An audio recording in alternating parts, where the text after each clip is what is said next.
Halo malam. Biasa hari Selasa waktunya kita ngobrol-ngobrol fundamental ya biasanya ya kalau hari Selasa.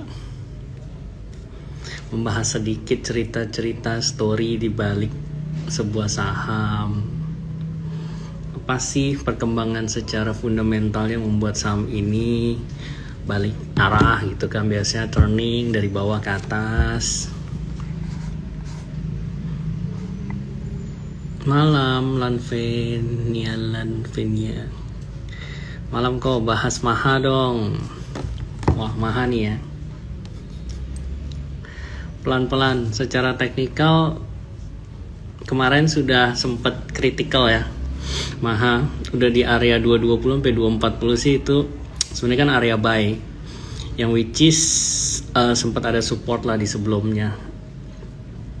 Tapi akhirnya hari ini mulai agak naik lagi.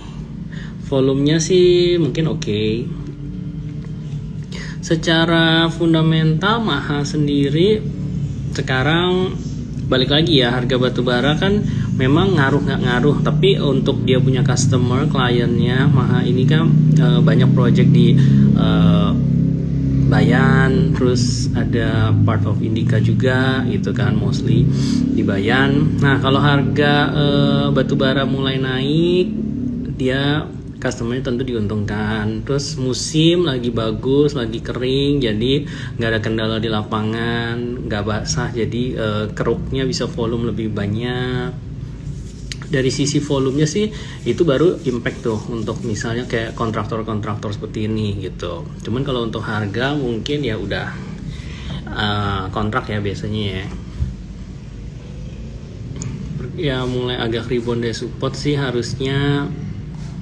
Kita lihat lah ya, biasanya kan batubara tuh Oktober, November mulai stok lagi untuk persiapan musim dingin.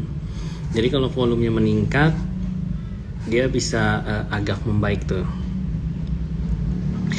Welly Iskan, TPMA kok. Nah sebenarnya kayak beberapa yang supporting di ya mining coal lah atau TPMA kan lebih banyak sebenarnya dia ngangkut batubaranya project-project Sinarmas ya. Itu juga termasuk yang kayak pengangkutan oil. Sebenarnya itu memang dilihat satu sisi lagi cukup hot ya sektornya.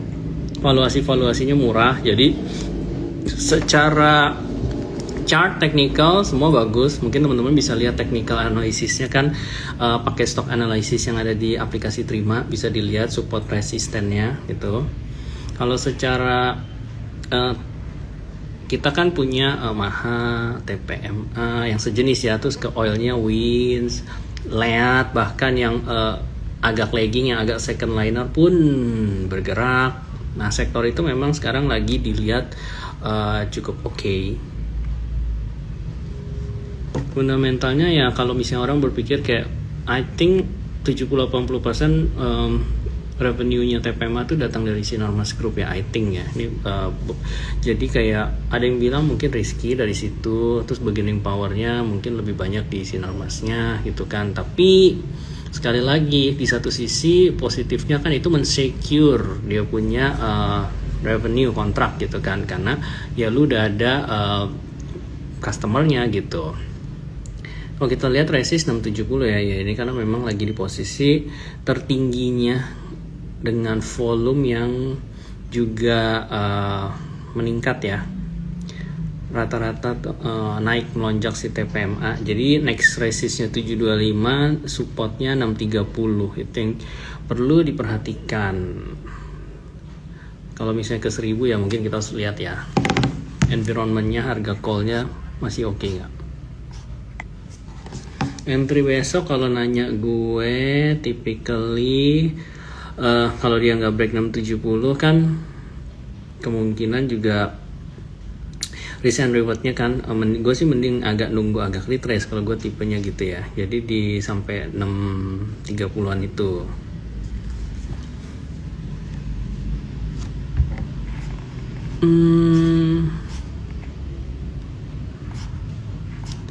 Oke, market tadi kita lihat agak koreksi ya, biasa mendekati 69-an, mendekati 7 ribuan, agak koreksi, biasa historical juga di September agak cenderung probability merahnya tuh tinggi, dan kalaupun merah lumayan ya gitu. Ada penurunan, tapi wajar karena indeks juga udah di 7 ribuan, makanya orang alternatif pilih ke saham-saham yang lebih kecil gitu kan, yang kira-kira mungkin masih undervalued, jadi risk and rewardnya masih lebih besar rewardnya gitu, tapi mungkin volumenya yang agak dijaga, nggak terlalu gede. Makanya saham-saham second liner banyak berkeliaran. Terus juga FTSE yang ini ya, rebalancing akhir Jumat, itu nanti efektif Senin. Market arah kemana kok biar stay 7000 dari Boy Dianugraha. Ya sebenarnya kalau memang dia agak bertahan di atas 68 terus survive lewatin Septembernya gitu aman, kemungkinan di akhir Desember sih lihat-lihatnya naga-naganya bisa 72-an gitu kan. Di atas 7000 tuh ada chance ke sana lah, karena sekarang kayaknya 68-nya tuh mulai dijaga, jadi mencoba mencari resist baru ya 72, 73. Rizal September kelabu ya memang agak kelabu, tapi ya mudah-mudahan sih ya nggak terlalu dalam. Kata Abdullah, kalau saya request Cicuai atau Kobenat juga boleh tuh. Benar tuh para suhu-suhu ya. Oh nih Bro Billy udah nih, mana Bro Billy? Bentar Bro Billy.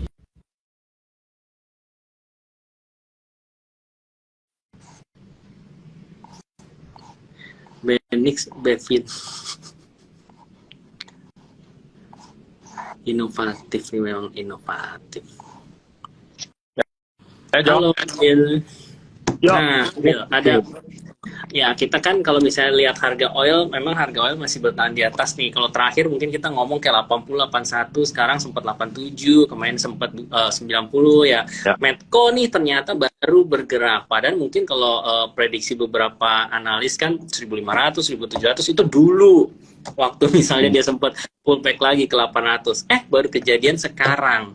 Sebenarnya apa sih terlepas dari amannya mendekati 6000, tapi ada nggak bener-bener kayak fundamental change sehingga akhirnya orang baru berani beli gitu, mungkin di sekarang sehingga harga Medco-nya tuh cenggo gitu menurut lo?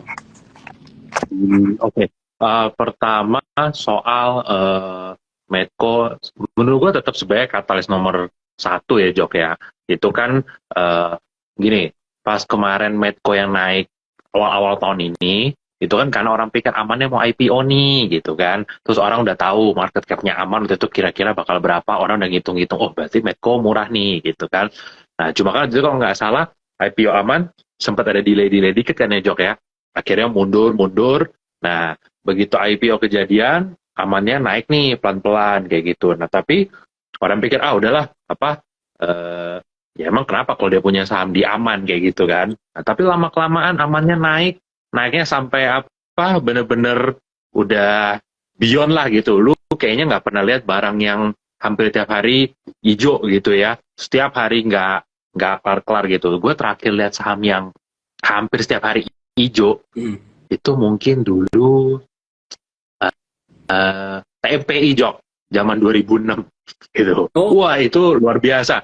Kalau teman-teman yang dulu udah di saham tahun 2006, waduh itu TMPI luar biasa tuh, bener-bener tuh hampir setiap hari kerjanya hijau melulu gitu, sampai semua orang mungkin wah ini bener-bener jadi saham legend. Of course kita nggak bisa samain fundamentalnya aman sama TMPI ya, itu jauh banget lah. Cuma maksudnya tiap hari naik, meskipun kemarin sempat di UMA pun ini lagi gitu kan, naik lagi kayak gitu. Nah pada akhirnya Jok, dengan aman punya market cap sekarang itu udah bisa dibilang 400 T lah ya, bisa dibilang ya, itu kurang lebih di situ ya. Gimana pun kan Medco punya saham di sini kan lumayan kan Jok. Lu kali itu suruh lihat market cap Medco ya, ini jadi murah-murah banget gitu. Kalau kemarin murah, ini sekarang udah murah-murah banget ya gitu kan. Ditambah juga ya lu tahu oilnya kan oke gitu kan. Terus juga kan hari ini ada berita yang dia jual yang participation ini ya di Vietnam, dia tuker sama yang di ini kan, beli yang di Middle East gitu. Nah, kita harus tahu sekarang itu um, activity offshore itu yang paling kencang itu ada di Middle East gitu. Middle East itu bukan di Arabnya ya, tapi kayak di Angola gitu kan, dan di negara-negara itu, wah itu lagi luar biasa tuh activity offshore-nya gitu. Nah, jadi lu pindah ke participant interest dari Vietnam, lu ke Middle East, gue yakin harusnya juga lebih berprospek, Jok. Gitu, karena activity offshore-nya juga lebih gede di situ. Itulah juga kenapa eh, apa namanya kayak Tidewater gitu, yang OSV yang paling gede di dunia.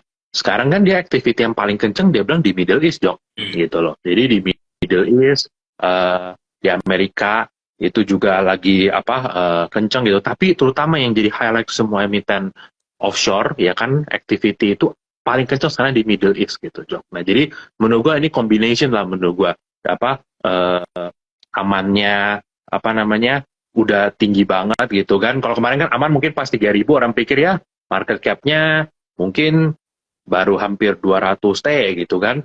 Ya Medco punya berapa puluh 20% apa gitu ya 46 ya murah sih, tapi ya udah, tapi lama kelamaan amannya naik terus ya ya lu udah bener-bener jadi murah-murah banget lah kayak gitu kan, Jok. Jadi ya adjust, dan apalagi si amannya sekarang kelihatannya nih menurut gua on track untuk masuk MSCI gitu. Kalau lihat dari kalkulasi-kalkulasi itu katanya sih kalau aman di 6.000-an dan bisa stay di situ sampai nanti cut off deket MSCI, very likely dia bakal masuk MSCI.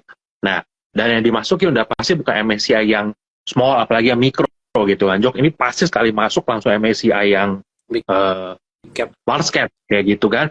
Nah, kita tahu terakhir kita dapat MSCI large cap itu Goto, ya kan? Goto itu waktu itu market cap-nya mungkin sekitar hampir 200 T ya kalau nggak salah pas kemarin masuk kayak gitu kan. Sekitar 200, saya gue lupa exactly berapa. Ingat kan yang terjadi hari itu apa kan waktu itu kan?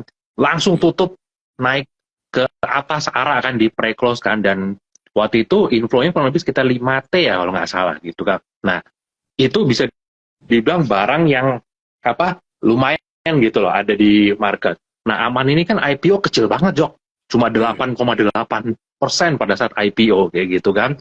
Nah, lu bayangin, menurut gua the same thing probably akan kejadian juga di aman. Begitu nanti dia masuk MSCI, barangnya dari mana, Jok? Gitu loh. Jadi kemungkinan besar inflow-nya bisa akan ke atas gitu. So, gua nggak bilang ini pasti mirip ya kayak kejadian di Goto ya, tapi ngelihat barang yang ada di market cuma 8,8% dan possibility nanti inflow dia juga gede, ya menurut gua bukan nggak mungkin gitu kejadian kayak di Goto bisa keulang. Nggak berarti arah ya, tapi bisa jadi ke atas gitu. Ya, oke, benar. Ya, pilihannya juga nggak banyak ya, proxy oil yang benar-benar oil kan mungkin ya Bener. pilihannya yang gede-gede itu aja. Jadi orang ya kalau mau ke arah related oil ya pilihannya Medco lah salah satunya. Masa lu mau Elsa? Dulu malah ya Goto itu pas masuk itu market cap-nya 125 T deh gitu. 125 T langsung waktu itu arah kan 35% kan dia kan. Jadi sekitar 160-an T. Nah, makanya gue bilang, Jok, amannya sekarang bisa dibilang 400 T loh, Jok. Kayak gitu. Jadi ya harusnya sih by logic kalau Goto aja bisa masuk sampai dapat inflow hampir 45 T, menurut gue aman sih harusnya bisa jauh lebih dari itu sih. Ya. Oke, ya. Nanti itu kita lihat perjalanannya sih menuju sana, tinggal kita lihat ya. Oke, ini pertanyaan ini banyak juga nih ditanya nih dari Erwin Ciptono. View tentang Friend kan sempat rumor ya mau merge gitu kan. Nah, belakangan juga kan ownernya juga bilang membuka peluang untuk merger. Sebenarnya kalau kita baca-baca research, di satu sisi memang persaingan di sektor telco mulai agak berkurang. Jadi beberapa mulai ngurangin diskon-diskon, harga mulai stabil. Jadi revenue-nya itu impact langsungnya sih ada. Tapi kalau menurut lu ini mungkin nggak Friend itu akhirnya merger?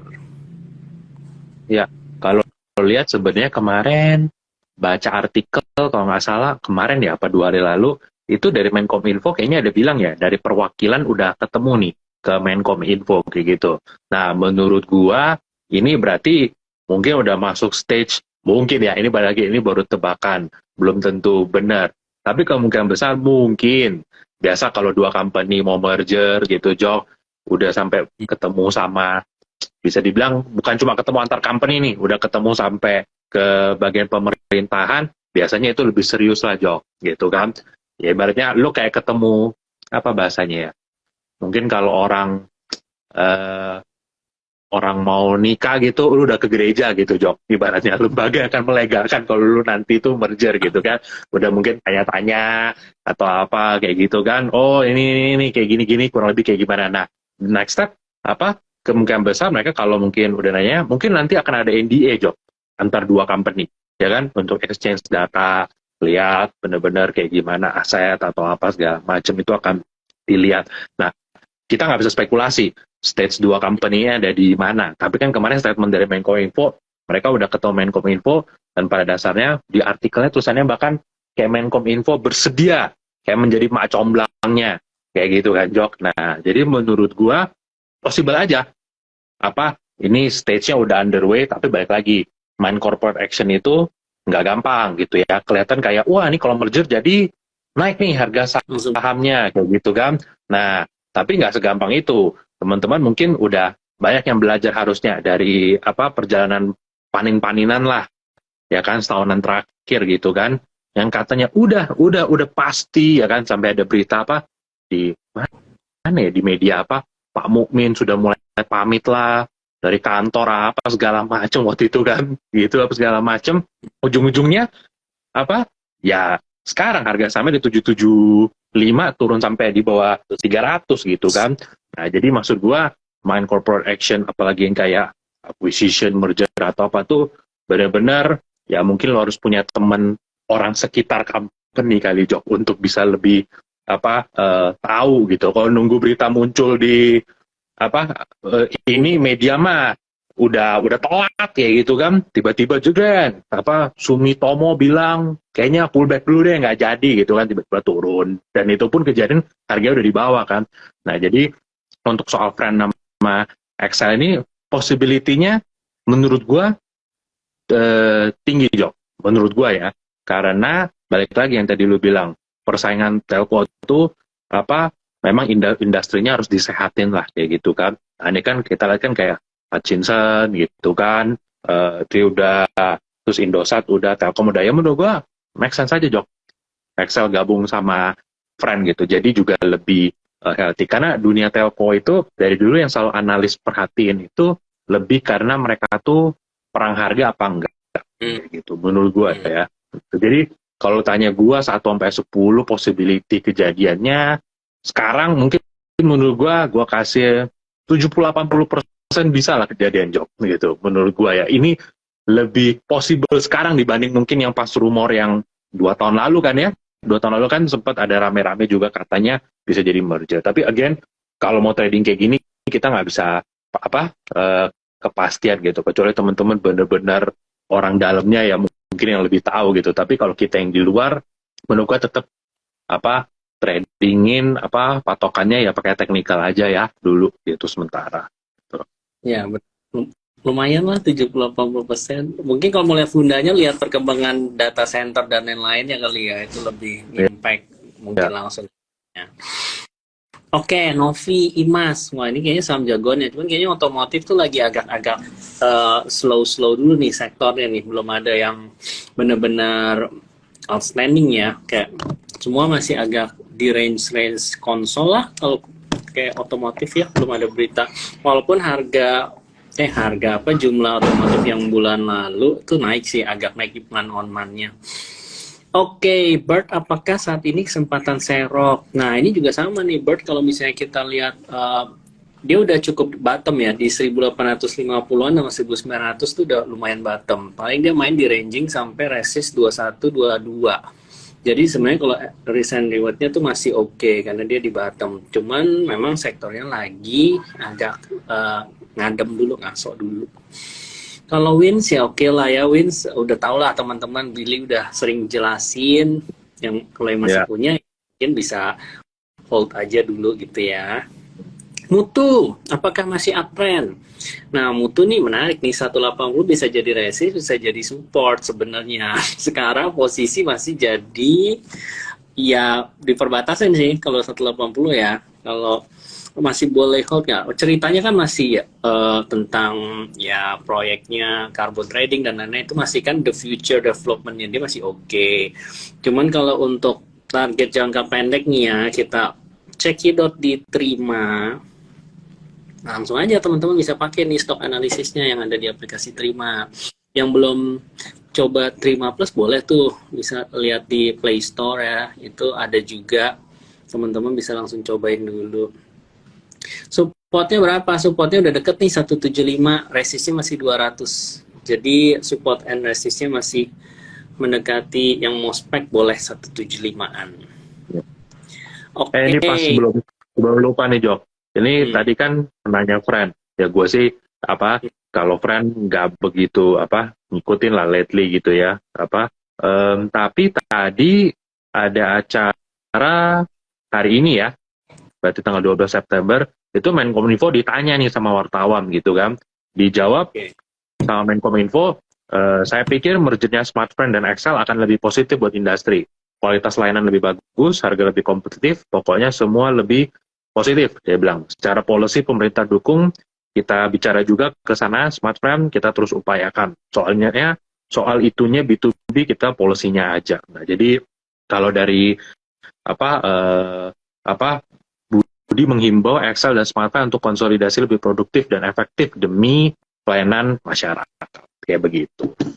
Jadi ya, again yang kalau kayak gini-gini ya kita benar-benar harus baca berita nih apa terus teman-teman juga gitu, sama pasang kuping juga mana-mana gitu.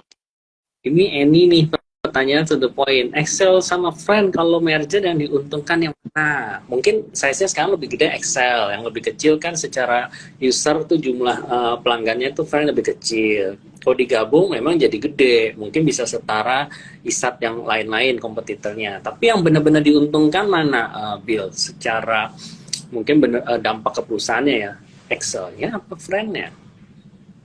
Ya ini balik lagi, gua belum terlalu ngeliatin nih Excel sama si siapa friend ini kalau digabung siapa lebih untung siapa gitu ya. Tapi menurut gua balik lagi ya kan, kalau ini di merger both akan positif lah Jok, karena apa lu nggak usah perang harga atau pakai gimana segala macem gitu kan. Tapi mungkin kalau lu tanya gua lebih positif buat siapa, hmm, menurut gua ya balik lagi ya, ini masih first initial talk aja. Mungkin menurut gua lebih slightly positif ke friend-nya sih, Jo. Itu menurut gua ya. Menurut gua lebih slightly positif ke friend-nya. Kayak gitu. Karena kan kalau Excel kan menurut gua apa udah punya track record, cuan udah lumayan gitu kan, Jok sebenarnya kan. Kalau friend kan ya lu tahu gak gitu kan. Apa laporan keuangannya kan ya lebih sering ini kan gitu loh. Jadi menurut gua harusnya dengan ini lebih improve lah buat mereka juga gitu. Tapi again itu masih inilah baru batas gua lihat kasar aja gitu. Kalau dilihat-lihat mungkin mereka juga saling melengkapi in term of kayak jaringannya ya. Yang satu punya yang di berapa line megahertz berapa, yang satu berapa. Jadi Ya. kan bandnya ini Marketnya juga beda. Marketnya juga beda pasti gitu. lebih efisien juga. Ya mungkin menguntungkan sebenarnya untuk dua-duanya. Makanya dua-duanya kan Ya, misalnya bisa merge. Kan kalau cuma salah satu yang diuntungkan kan ya ngapain gua merger judulnya kan begitu ya. ya. Kalau Oh, Friend kan juga ada data center atau apa gitu kan, Jok. Nah ini juga something yang Excel bisa ini juga kan nanti. Tuh. oke. Nobu BABP. Nah ini merger-mergeran juga nih. Masih jalan kah? Ya, ini apa? Jadi sekarang di market nih ada dua blok nih yang gue perhatiin gitu. Ada yang bilang Nobu sama BABP, ada yang bilang Nobu sama apa dari negeri ginseng kayak gitu kan, dari itu. Nah, jadi ini ada dua blok nih gitu kan. Menurut gua lebih mungkin yang kedua, yang Nobu sama negeri ginseng gitu. Tapi kalau gua kayaknya nggak ngelihat ini tuh kayaknya apa again ini opini pribadi gitu ya, bukan apa menurut gua kayaknya kalau Nobu BABP kayaknya menurut gue lebih less likely lah Jok gitu ketimbang yang rumor yang satu lagi yang kita dengar Nobu sama Ginseng kayak gitu. Oke, ya gitu. Jadi bener sih, mungkin Nobu sama BABP itu udah pasti lah gitu beritanya lah ya. Mungkin better untuk melihat ke berita yang lain. Soalnya kalau lu tanya gue Jok, Nobu punya grup Lipo, BABP punya grup MNC. Ini kayaknya kan abis ini harus ada satu pengendali kan Jok atau apa kan. Gue kayaknya nggak ngeliat dua ini bisa apa ya lu aja deh yang jadi pengendalinya atau apa gitu. Itu gue belum ngeliat itu tuh soalnya. Iya benar. Nah itu yang orang mungkin juga berpikir unlikely-nya di situ ya. Iya. Oke, BPKP gimana kok? Apa tuh? Gue belum terlalu mendalami. Wah, kalau Bukopin, sorry nih, kalau Bukopin daripada kita komen ngasal gitu kan, cuma apa gitu, Bukopin belum begitu ngikutin nih gitu. Jadi mendingan kita nggak komen, tapi setahu gua Bukopin ini kan lagi bersih-bersih ini ya, apa NPL yang sisa bertahun-tahun kemarin gitu kan, dan itu benar-benar si Kukminnya itu kan nyuntik banget kan Jok, RI lagi ya kan benar-benar meskipun itu kayak ya habis di RI modalnya kegerus lagi Jok karena kan bersih-bersihin ini semua gitu kan. Nah tapi harusnya mulai tahun depan paling lambat 2025 harusnya ini bank sih udah bersih sih karena mereka bersihin tuh gue inget wah berapa ya gue lupa lagi apa udah dibersihin lumayan deh pokoknya 2-3 tahun terakhir ini sejak Pokmen tuh masuk cuma ya takes time gitu ya untuk bersihin ini karena bener-bener yang peninggalan lamanya tuh ya lumayan Jok untuk dibersihin gitu loh. Patokannya sih kalau tahun ini dia bisa NPL below 5% tuh very good, terus tahun depan bisa 3%-an tuh very good. Paling itu yang jadi patokan gua Ya. kalau Dan misalnya semua itu. menurut gua banknya lumayan prudent kok kalau kasih guidance gitu kan. Tahun ini kurang lebih belum profit, kita masih anggarin ini tekan ke berapa apa segala macam. Termasuk bank yang ngasih guidance tuh apa jelas gitu. Cuma kadang-kadang harapan pemegang sahamnya aja mungkin apa yang cerita yang mungkin wah mau langsung inilah langsung itulah kayak begitu kan gitu. Oke, ya itu ya. Nanti kita cari lagi infonya. SCMA kok. Nah, SCMA kalau misalnya mungkin bukan SCMA-nya ya, tapi kayak industri medianya kan kita kalau gua lihat kan itu udah agak bottom ya, since ya berita-berita yang set top box itu. Nah, itu kan semua udah beres nih, udah nggak ada isu lagi. Orang berharap kuartal 3-nya si pengiklan mulai masukin iklan-iklan lagi nih, apalagi pemilu gitu kan. Notabene banyak uang beredar, orang mau belanja, ya mumpung orang mau belanja kan si consumer goods company ini ya pada ngiklan dong. Nah, isi bottom nggak bottomnya, kalau menurut lu nih Bill, media ini ada chance untuk rebound nggak sih sektornya? Ya media ya sebenarnya media kan kalau lihat kan memang dari laporan keuangan kan berapa kuartal terakhir ini kan memang turun terus ya Jok ya cuma benar yang apa lu bilang gitu kan apa sekarang kita udah mulai masuk tahun pemilu nih Jok gitu kan nah biasa kan emang the best way untuk lu iklan ya di TV kayak gitu kan apa kalau gue masih ingat tahun berapa ya pemilu pilpres gue masih ingat pilpres kayak 2014 gitu gue masih ingat kan ada capres yang sampai apa nyamar jadi tukang beca apa segala macam itu kan semua di sharing di TV kan waktu itu kan kalau gue nggak salah itu kan jadi I think TV it's still an effective apa tools gitu buat iklan terutama kalau apa lagi zaman pemilu gitu kan nah tapi apart dari soal pemilu apa segala macam gitu ya menurut gue yang namanya company media kita harus lihat juga dari aset yang mereka punya dari ini mereka lah dari sisi digitalnya mereka nah kayak SCMA tadi ya kita sebenarnya harus lihat videonya gitu Jok gitu kalau videonya ke depan itu bisa benar-benar anjak menurut gue story-nya di situ gitu sama kayak company menurut gue gini ada company yang bisnisnya tuh sekarang memang cash flow-nya dari sini nih. Tapi nanti masa depan dia bukan dari sini. Contoh kayak call gitu kan. Call kalau lu beli sekarang cuma ngeliat call-nya aja, ya bisa cuan nggak? Bisa cuan. Tapi nanti 10, 15, mungkin 20 tahun lagi gitu kan. Ya call-nya ini mungkin cadangannya udah habis atau apa.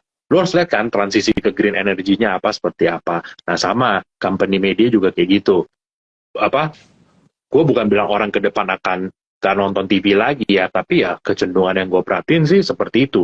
Sekarang orang udah lebih jarang nonton, ya kan? semua lebih sering mungkin main di sosmed gitu kan, semua lebih sering nonton kayak Netflix ya kan, Disney Hotstar apa segala macam, jarang yang benar-benar exactly nonton channel apa TV yang ini kan gitu loh. Nah, jadi menurut gue memang semuanya harus punya apa ke depan digital kayak gimana. Menurut gue cuma SMA tuh yang udah benar-benar punya tuh di videonya gitu. Menurut gue yang udah clear ya maksudnya gitu sih. Jadi kalau ditanya SMA gimana, election pasti bisa apa nolong. Nah, tapi yang paling penting ke depannya nanti apa ya, harus yang videonya tuh seperti apa gitu.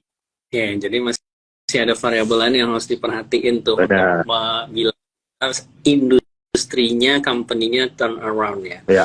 Oke, Indofood kenapa nih selain cuma yang berita Magaga itu yang viral di kan? Cuman apa ada fundamentalnya yang berubah? Gue sih kayaknya melihat biasa-biasa aja. Biasa-biasa aja sih, menurut gue nggak ada perubahan apa kayak gimana ya Jok ya, apa tetap apa ya a good stock gitu ya Indofood gitu, cuma balik lagi ya mungkin bukan stok yang lo bisa ngarep apa setiap tahun bisa ngasih lo gain yang banyak-banyak banget lah, itu lebih ke defensive stock kan apa ini gitu. Kalau gue lihat Goods kan dia salah satu yang sebenarnya PBV-nya itu paling murah ya, cuma 1, sekian. Itu benar nggak sih? Atau ada reason lain ternyata kenapa dia cuma 1, doang gitu? Ya, baik lagi Indofood kan bisa dibilang kan masuk dalam kategori holding company, Jok. Lu kalau mau misalnya langsung kan ICBP, Indofood itu kan ada LSIP kayak gitu kan, ada SMP segala macem kayak gitu kan, jadi beda lah. Makanya kan orang mungkin harus apply kayak diskon holding juga kan, sama kayak Astra. Astra kan ada UT, ada Ali apa segala macemnya. Jadi makanya kadang-kadang emang susahnya kalau kita beli holding, menurut gua satu, lu harus beli holding itu biasa akan perform very well kalau semua lini bisnisnya itu lagi bagus, Jok. Gitu. Kalau gue masih inget zaman dulu Astra gitu ya, alinya lagi bagus, ya kan? Apa? Salah. Biasa UT-nya bagus. Biasa kan CPO lebih susah tuh make profit gitu kan. Alinya mungkin malah labanya pas turun. Dulu malah ditambah kayak apa? Banknya gitu. Itu kan banknya malah juga gini. Nah, jadi ganti-gantian gitu loh. Akhirnya ya kayak Porto kalian aja teman-teman. Yang hari ini satu naik 5%, yang lain turun 5%. Besoknya gantian dia naik 5%, itu turun 5%. Jadi nggak kemana-mana gitu jadinya gitu. Nah, jadi memang the best time untuk beli holding company itu either pas mereka punya satu kaki lagi yang bener-bener game changer, atau pada saat semua bisnisnya tuh lagi very good, baru dia bener-bener akan jalan gitu. Ya benar sih, make sense benar.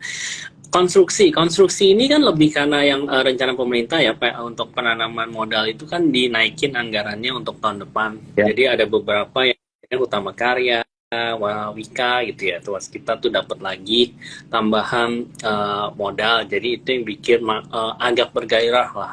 Tinggal tapi teman-teman ikutinnya lebih teknikal ya kalau kayak gitu sih menurut gua.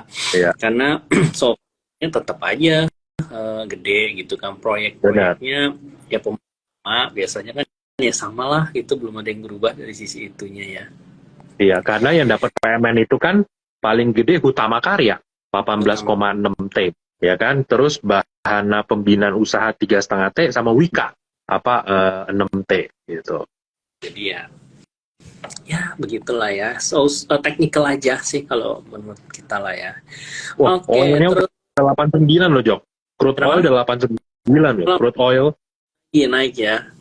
Wah, crude oil 89. Oke. Nah, ini yang sebenarnya agak turun lumayan banyak nih, Merdeka tadi sempat swing di 3060 gitu kan. Terus akhirnya tutup agak naik lagi.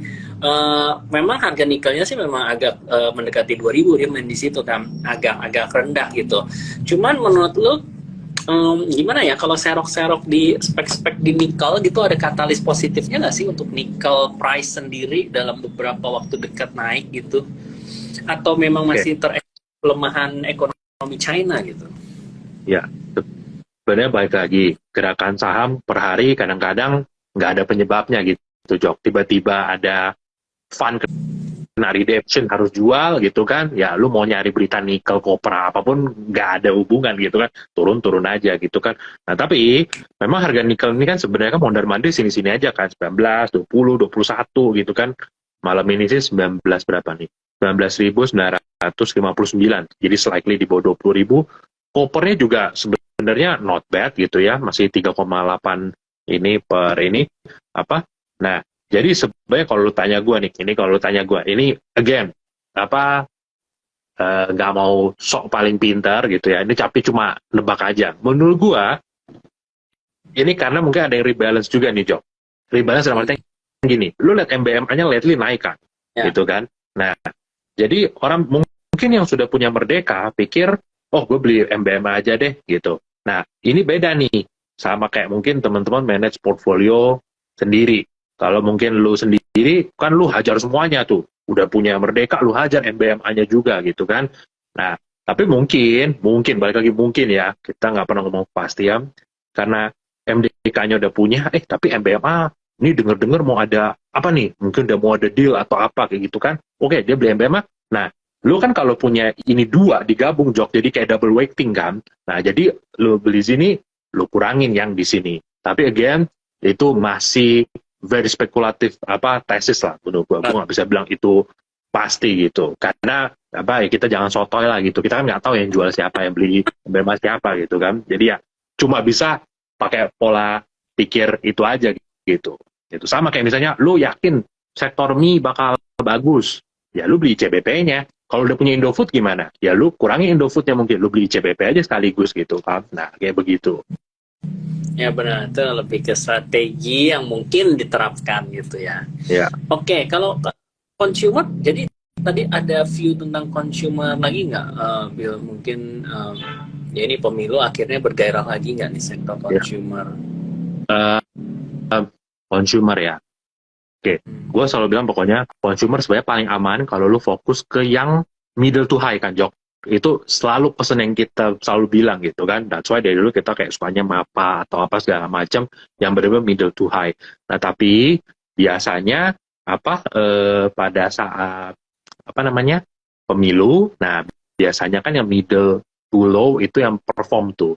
Nah, jadi menurut gue consumer yang middle to low, mungkin kalau lu tanya gue akan lebih ininya mungkin ke ini juga ya, Jok ya, kayak retailer gitu. Retailer yang kayak mungkin RAS kayak gitu kan, karena segmennya kan mungkin kan beda sama kayak Mapi sama apa.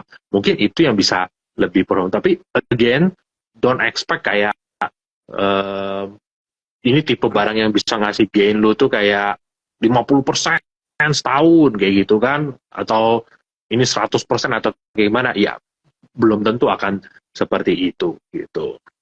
Pertumbuhannya ya kayak more or less kayak GDP lah, lebih dikit, double digit mungkin 10% itulah ya biasanya ya kalau pertumbuhan. Oke, terus lanjut nih ya, tanya. Oh, Asa, tadi ada beberapa yang nanya Asa. Masih ngikutin nggak Bill Asa ini di sektor teknologi? Wah, kalau Asa sebenarnya kita harus tanya satu orang, Jok, yang benar-benar paling tahu. Itu one call away sebenarnya gitu kan. Ya. Tapi itu sebenarnya one call away itu sebenarnya.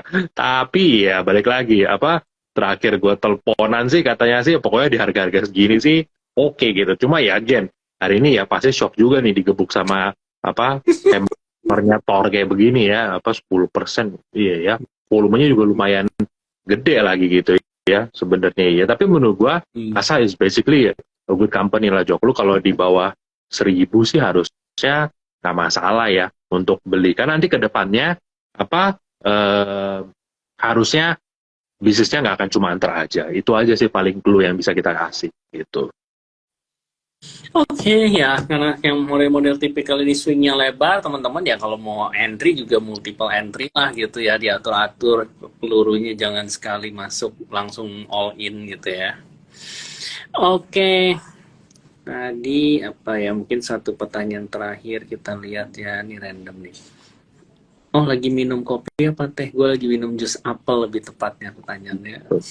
Oh, Aba dan Mari, apakah Mari ini ada relate ke ya ada cawapres gitu yang related sehingga dia mulai-mulai gerak, atau dia sebenarnya masih kayak reboundnya sektor media aja karena dia pikir-pikir kan masih relate ke media gitu ya, udah murah gitu. Lebih ke arah yang mana nih, Bill?